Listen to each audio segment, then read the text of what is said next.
Hi everyone. I hope you guys have a pleasant evening. I hope you guys are doing well.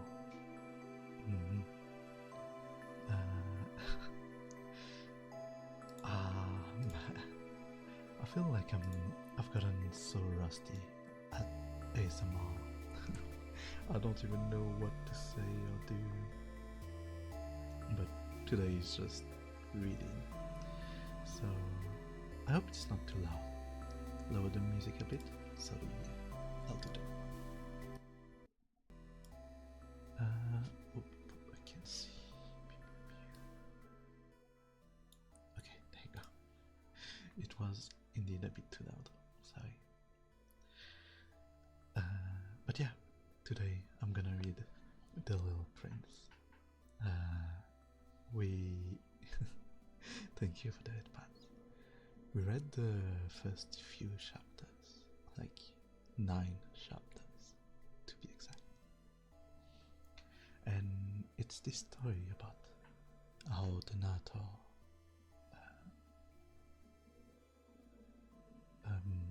met this little guy, this little prince, and you don't really know much about him except that he's from another planet, and this planet is very special because it's so small and it has flowers that talk and plants that yes you like take care of, and he asks the narrator to draw him stuff for his planet. And the more you read, the more you know about him, because it doesn't really tell much about him except for like when he asks questions. But yeah, I'm gonna read chapter 10. I hope, because I felt like last time it was a bit quiet when I read, so I upped the sensitivity by quite a lot. But yeah, chapter 10 of The Little Prince. I'm gonna have to show it to you guys, but because sometimes the drawings are very important for the story. Okay. Chapter 10. He found himself in the neighborhood of the asteroid 325, 326, 327, 328, and 329 and 330. He began therefore by visiting them in order to add it to his knowledge. Okay, so yeah, last chapter, he left the flower that he loved to go on other planets and explore. So that's why we see him visiting other planets and asteroids. The first of them was inhabited by a king, clad in royal purple and ermine. He was seated upon a throne, which was at the best time both simple and majestic.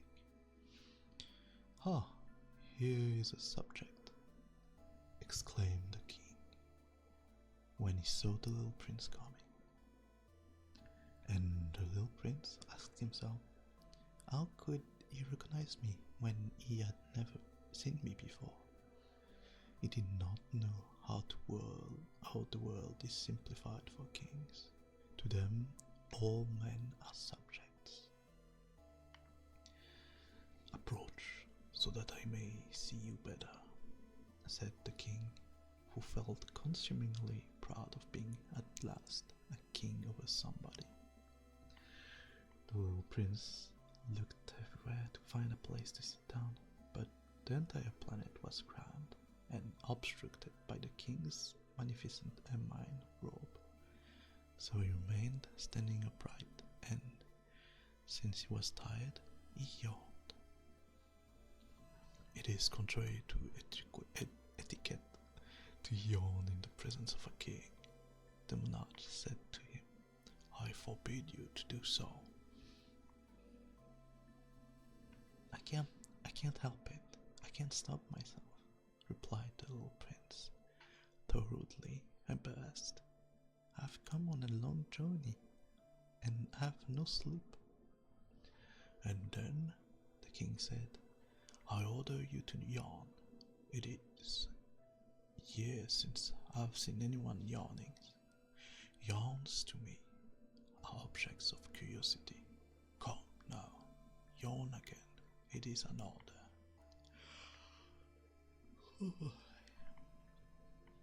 That frightens me. I cannot anymore, murmured the little prince, now completely abashed. Hum, hum, replied the king. Then I ordered you sometimes to yawn and sometimes to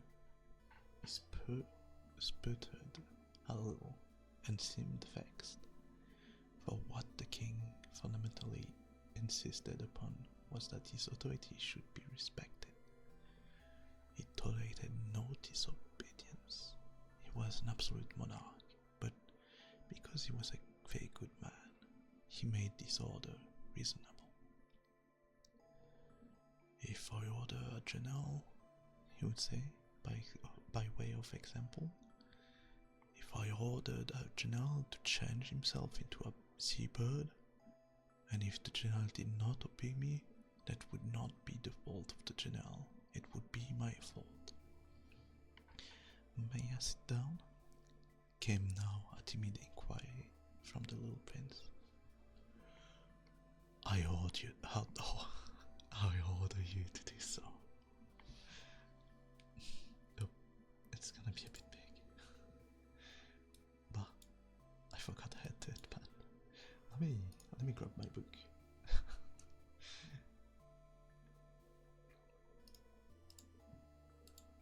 My book disappeared during the transfer.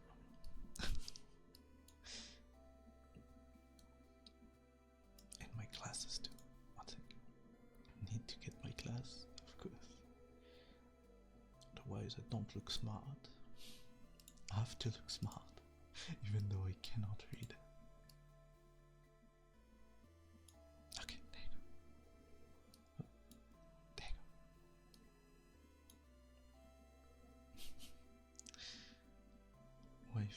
Wifey reading bedtime story to us. I hope it's okay if wifey reads for you. I will try my best.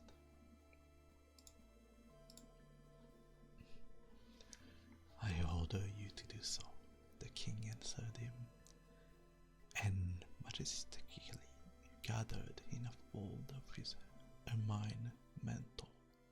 I'm kinda curious how to say this word, ermine. But the little prince was wondering. The planet was tiny. Over what could this king really rule? Sir, he said to him, I beg that you will excuse me by asking you a question. Going to bed, good night. Heaven. Good night, just sleep well. I order you to ask me a question, the king hastened to assure him. Sir, over what do you rule? Over everything? The king made a gesture, which took in his planet, the other planets, and all the stars. Over what? Over all that? Asked the little prince. Over all that, the king answered. For his rule was not only absolute, it was also universal. And the stars obey you? Certainly they do, the king said. They obey instantly. I do not permit insubordination. Such power was a thing for the little prince to marvel at. If he had been master of such complete authority, he would have been able to watch the sunset not 44 times in one day, but 72, or even 100, or even 200 times, without ever having to move his chair. And because he felt a bit sad as he remembered his little planet, which he had forsaken, he plucked up his courage to ask the king a favor. I should like to see a sunset.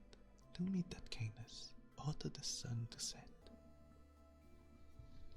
If I ordered a general to fly from one flower to another like a butterfly, or to write a tragic drama, or to change himself into a seabird, and if the general did not carry out the order that he had received, which one of us would be in the wrong? The king demanded. The general or myself? You, said the little prince firmly. Exactly. One must require from each one the duty which each one can perform. The king went on. Accepted authority rests first of all on reason. If you ordered your people to go and throw themselves into the sea, they would rise up in revolution, have the right to require obedience, because my orders are reasonable.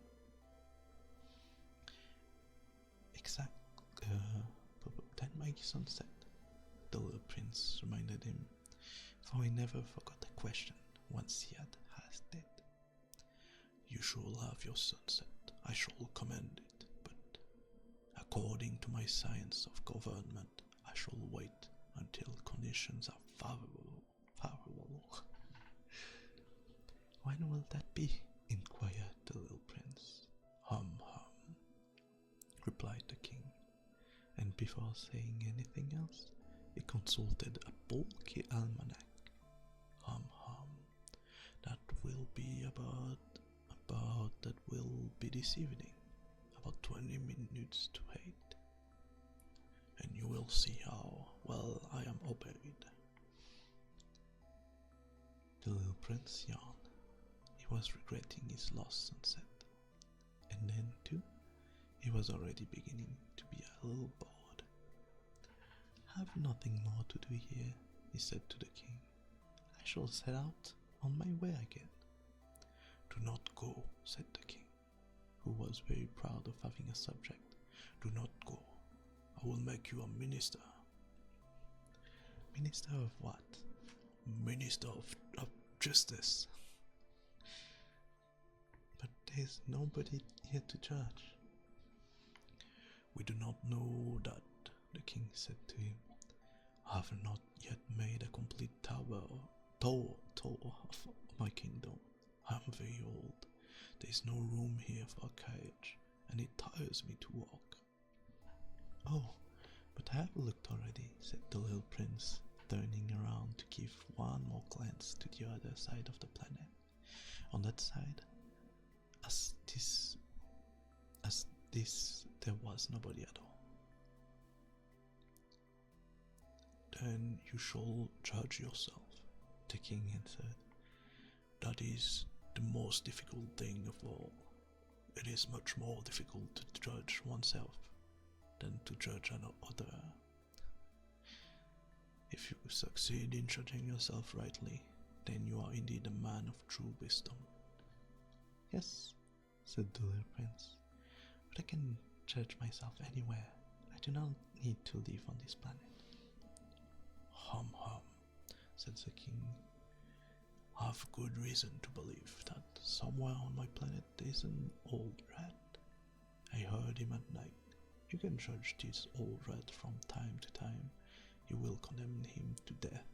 Thus his life will depend on your justice, but you will pardon him on each occasion, for he must be treated thriftily. He is the only one we have. I, replied the little prince, do not like to condemn anyone to death. And now I think I will go on my way. No, said the king.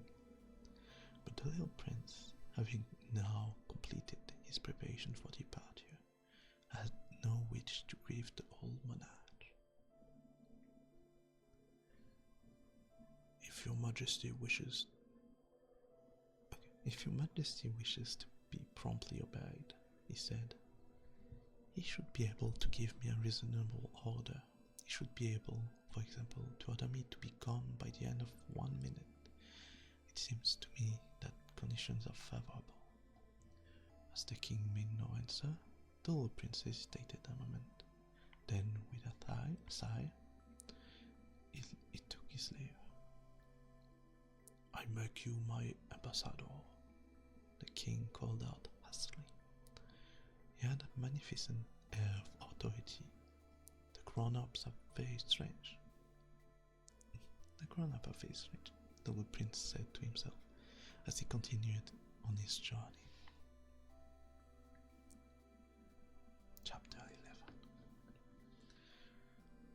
The second planet was inhabited by a conceited man. Ha ha!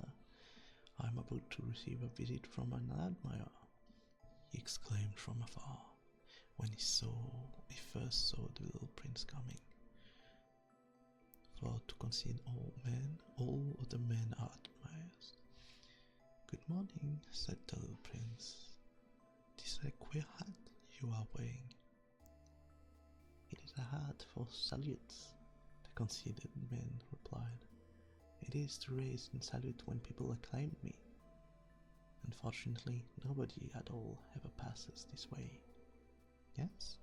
Said the little prince, who did not understand what the conceited man was talking about. Clap your hands, one against the other, the conceited man now directed him. The little prince clapped his hand. The conceited man raised his hat in a modest salute. This is more entertaining than the visit to the king. This is more entertaining than the visit to the king, the little prince said to himself, and he began to clap his hand, one against the other. The conceited man again raised his hat in salute. After 5 minutes of this exercise, the little prince grew tired of the game's monotony.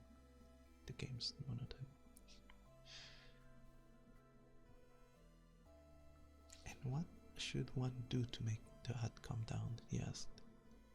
But the conceited man did not hear him. Conceited people never hear anything but praise. Do you admire me very much? He demanded of the little prince. What does that mean, admire? To admire means that you regard me as the handsomest, the best dressed, the richest and the most intelligent man on this planet. But you are the only man on your planet. Do me this kindness, admire me just the same. I admire you, said the little prince, shrugging his shoulders slightly. But what is there in that to interest you so much? And the little prince went away. The grown-ups are certainly very odd, he said to himself as he continued on his journey. Chapter 12. The next planet was inhabited by a tippler.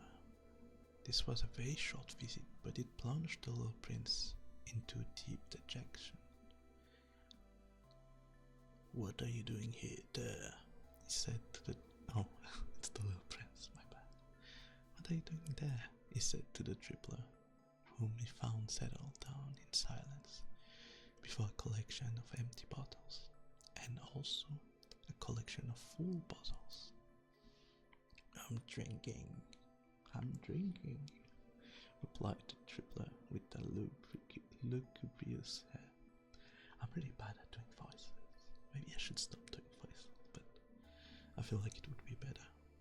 I either don't remember the voice I was doing, or I don't have a voice range at all.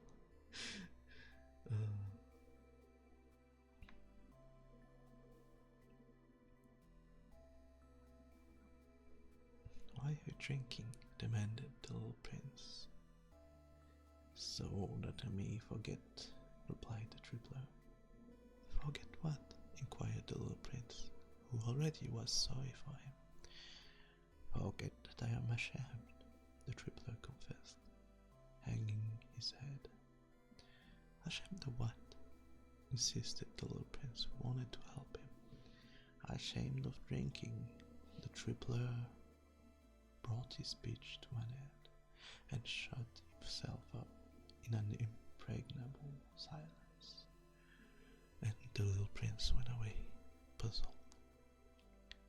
The grown-ups are certainly very, very hard, he said to himself as he continued on his journey. The fourth planet belonged to a businessman. This man was so much occupied that he did not even raise his head at the little prince's arrival. Good morning, the little prince said to him. Your cigarette has gone out. 3 and 2 make 5, 5 and 7 make 12, 12 and 3 make 15. Good morning. 15 and 7 make 22, 22 and 6 make 28. I haven't had time to light it up again. 26 and 5 make 31.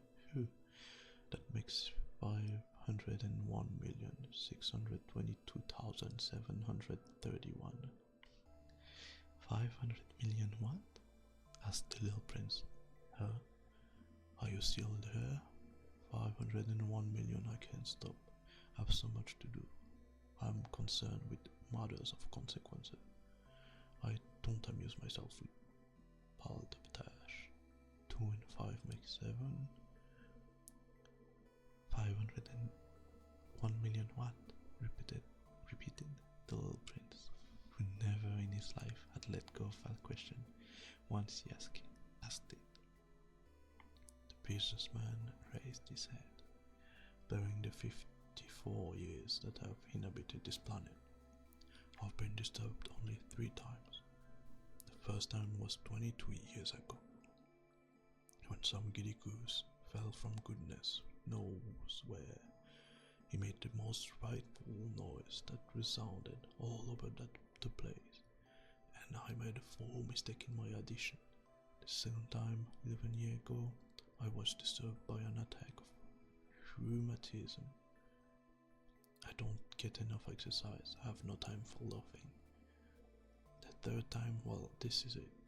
I was saying then, 501 million. Million of what? The businessman suddenly realized that there was no hope of being left in peace until he answered this question. Million of those little objects, he said, which ones are sometimes seen in the sky. Flies? Oh no, little glittering objects. Bees? Oh no, little golden object that set lazy men to idle dreaming. As for me, I'm concerned with matters of consequence. There is no time for idle dreaming in my life. Ah, you mean the stars? Yes, that's it, the stars. And what do you do with 500 million of stars? 501,622,731. I am concerned with matter of consequence. I am accurate. And what do you do with these stars? What do I do with them? Yes, nothing. I own them. You own the stars? Yes. But I've already seen a king who do not own, they reign over. It is a very different matter. And what good does it do you to own the stars? It does me the good of making me rich. And what does it do you to be rich? It makes it possible for me to buy more stars, if any are discovered. This man, the little prince said to himself, reasons like my poor tippler. Nevertheless, he still had some more questions. How is it possible for one to own the stars? To whom do they belong? The businessman reported peevishly. I don't know, to nobody. Then they belong to me because I was the first person to think of it. Is that all necessary? Certainly, when you find a diamond that belongs to nobody, it is yours. When you discover an island that belongs to nobody, it is yours. When you get an idea before anyone else, you take out a patent on it, it is yours. So with me, I own the stars, because nobody else before me ever thought of owning them. Yes, that is true, said the little prince. And what do you do with them? I administer them, replied the businessman. I count them and recount them. It is difficult, but I am a man who is naturally interested in matter of consequence. The little prince was still not satisfied. If I owned a silk scarf, he said, I could put it around my neck and take it away with me. If I owned a flower, I could pluck that flower and take it away with me. But you cannot pluck the star from heaven. No, but I can put them in the bank. Whatever does that mean? That means that I write the number of my star on a little paper, and then I put this paper in a drawer and lock it with a key. And that is all? That is enough, said the businessman. Is it entertaining? Thought the little prince. It is rather poetic, but it is of no great consequence. On matter of consequences, the little prince had ideas which were very different from those of the grown-ups. I myself own a flower. He continued his conversation with the businessman, which I water every day. I own 3 volcanoes, which I clean out every week. For I also clean out the one that isn't extinct. One never knows. It is of some use to my volcanoes, and it is of some use of my flower, that I own them, but you are of no use from the stars. The businessman opened his mouth, but he found nothing to say in answer. The little prince went away. The grown-ups are certainly altogether extraordinary, he simply said, talking to himself as he continued his journey. Chapter 13. The 5th planet was very strange. It was the smallest of all. There was just enough room on it for a street lamp and a lamplighter. The little prince was not able to reach any explanation of the use of a street lamp and a lamplighter. Somewhere in the heavens, on a planet which had no people and not one house, but he said to himself, nevertheless, it may well be that this man is absurd, but he is not so absurd as the king, the conceit man, the businessman, and the tripler. For at least his work has some meaning. When he lights his street lamp, it is as if he brought one more star to life, one flower. When he puts out his lamp, he sends the flower or the star to sleep. That is a beautiful occupation, and since it is beautiful, it is truly useful. When he arrived on the planet, he respectfully saluted the lamplighter. Good morning. Why have you just put out your lamp? Those are the orders, replied the lamplighter. Good morning. What are the orders? The orders are that I put out my lamp. Good evening. And he lighted up his lamp again. But why have you just lighted it again? Those are the orders, replied the lamplighter. I do not understand, said the little prince. There is nothing to understand, said the lamplighter. Orders are gone. Orders are orders. Good morning. And he put out his lamp. Then he mopped his forehead with a handkerchief decorated with red square. I follow a table profession. In the old days, it was okay. It's not my bad. I follow a table profession. In the old days, it was reasonable. I put the lamp out in the morning, and in the evening, I lighted it again. I had the rest of the day for relaxation, and the rest of the night for sleep. And the order have been changed since that time. The orders have been changed, said, and whoa, and the orders have been changed since that time. The orders have been changed, said the lamplighter. That is the tragedy. From year to year, the planet has turned more rapidly, and the orders have not been changed. Then what? Asked the little prince. Then the planet now makes a complete turn every minute, and I no longer have a single second for a pause. Once every minute, I have to light my lamp and put it out. That is very funny. A day lasts only 1 minute? Why here we live? It is not funny at all, said the lamplighter. While we have been talking together, a month has gone by. A month? Yes, a month. 30 minutes, 30 days. Good evening. And he lighted his lamp again. As the little prince watched him, he felt that he loved this lamplighter, who was so faithful to his order. He remembered the sunset, which he himself has gone to seek in other days, merely by pulling up his chair, and he wanted to help his friend. You know, he said, I can help you.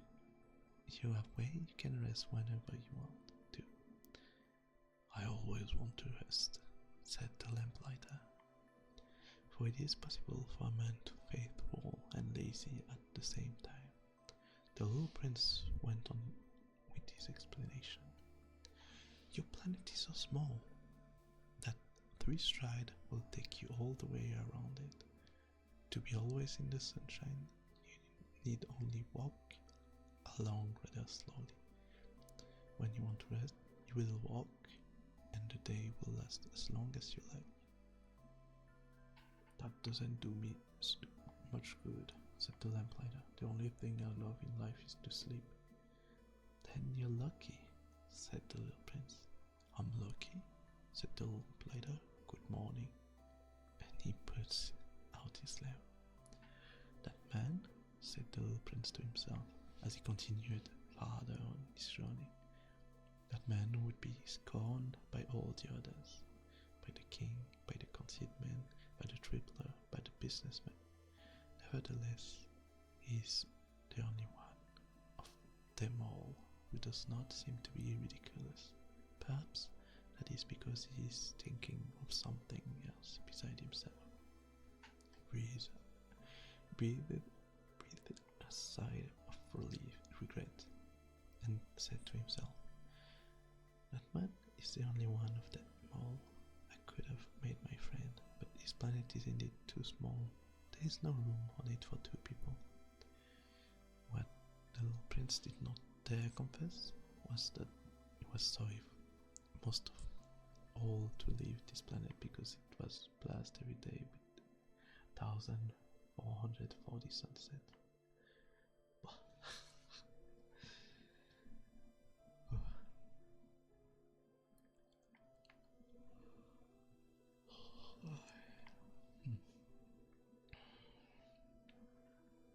Okay, time to drink.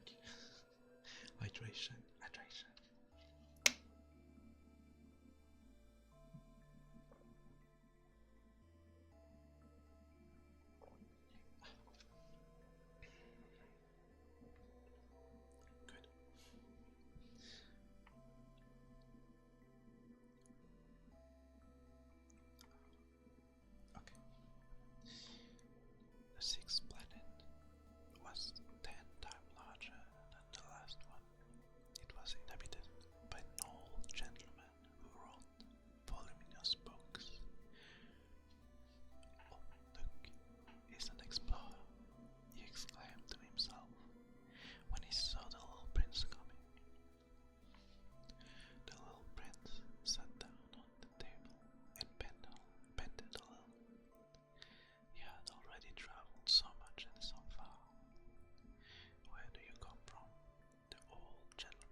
is possible then when the moral character of the explorer is shown to be good.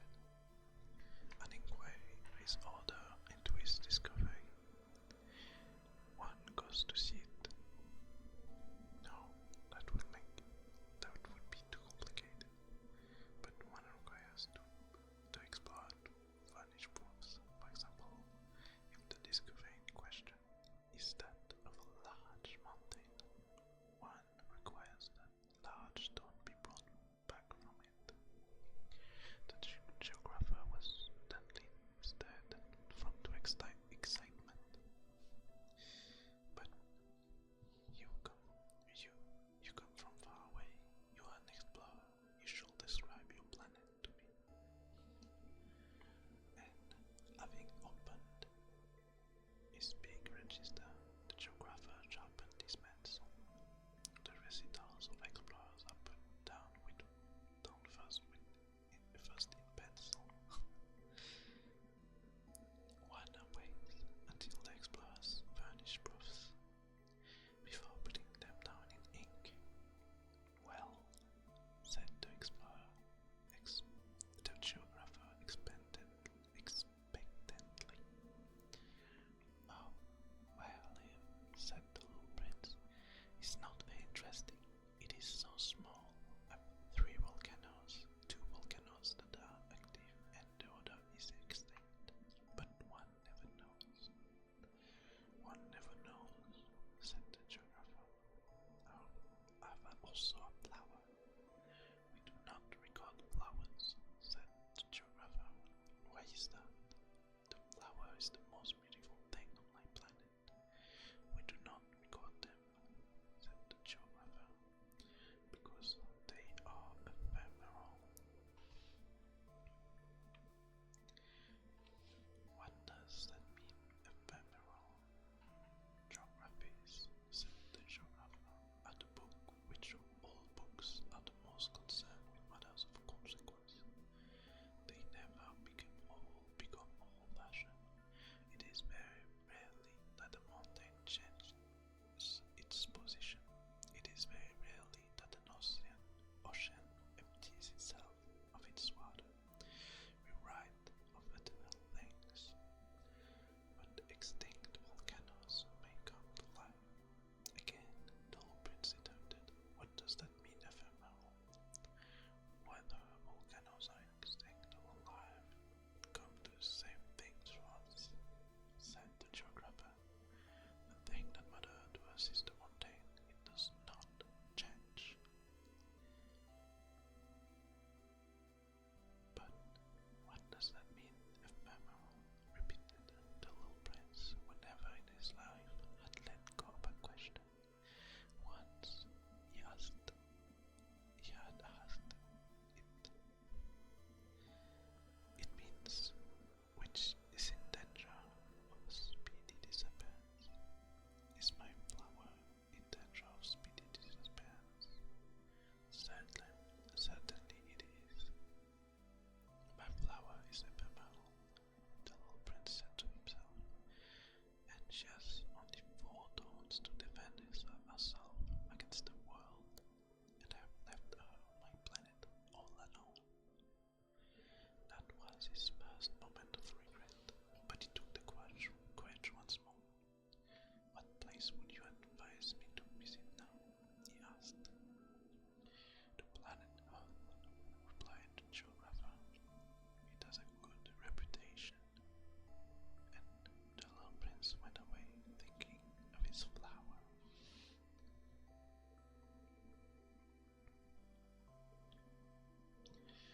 So then the 7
steps in the dance, and then they would be waved back into the wings.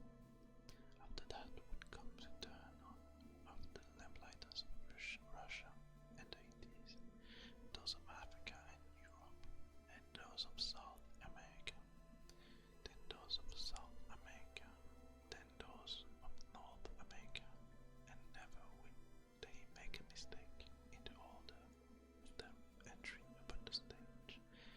It would be magnificent. Only the man who was in charge of the single lamp at the North Pole and his colleague who was responsible for the single lamp at the South Pole, only these two would live free from toil and care. They would be busy twice a year. When one wishes to play the wind, he sometimes wanders a little from the truth. I have not been altogether honest in what I have told you from the lamplighters, and I realized that I run the risk of giving a false idea of our planet. To those who do not know it, men occupy a very small place upon the planet Earth. If the 2 billion inhabitants who people its surface were all to stand upright and somewhat crowded together, as they do for some big public assembly, they could easily be put into one public square 20 miles long and 20 miles wide. All humanity could be piled up on the small Pacific island.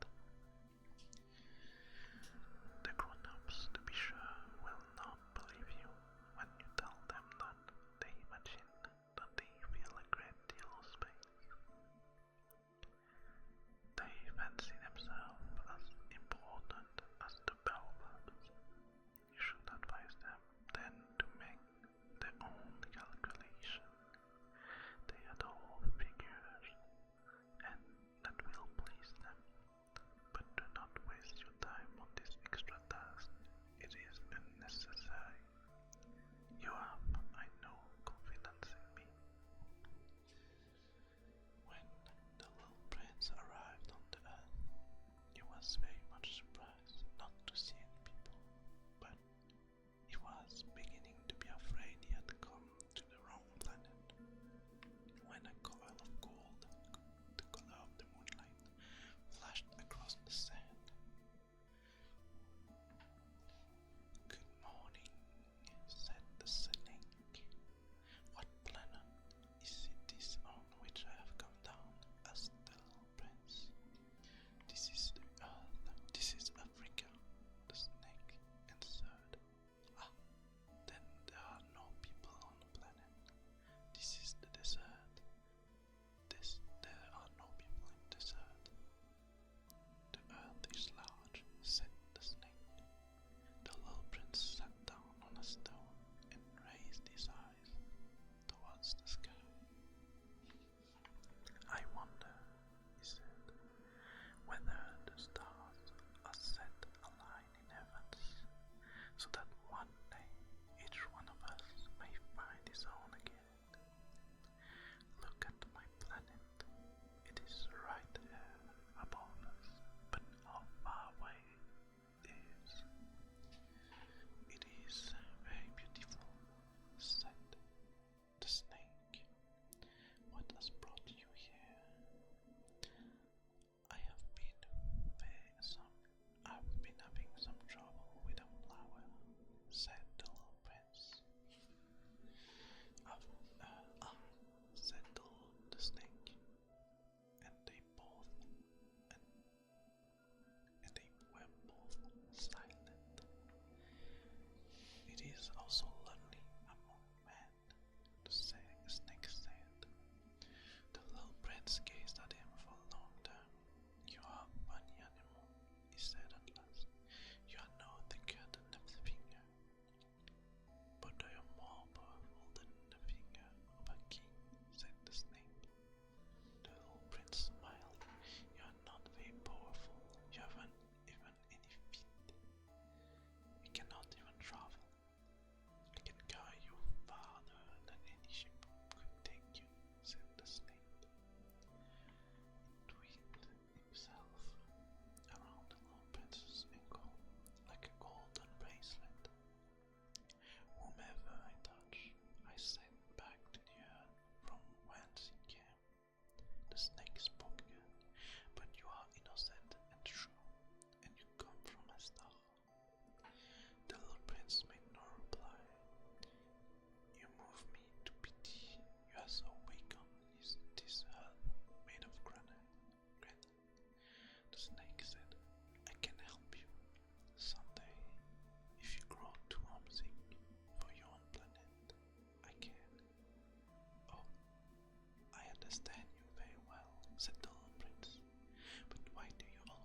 prince crossed the desert and met with only one flower.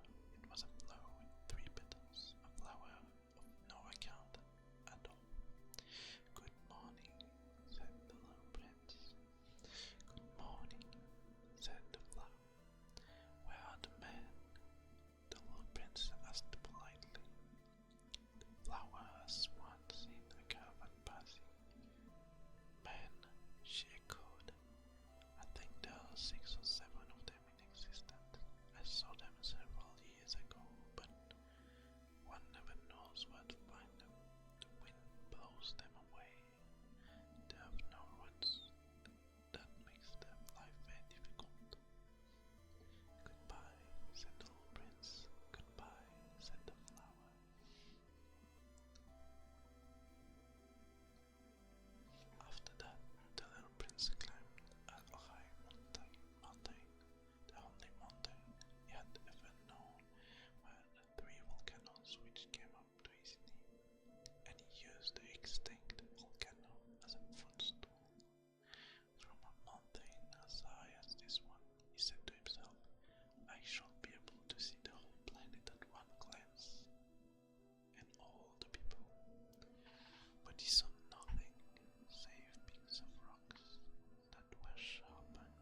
just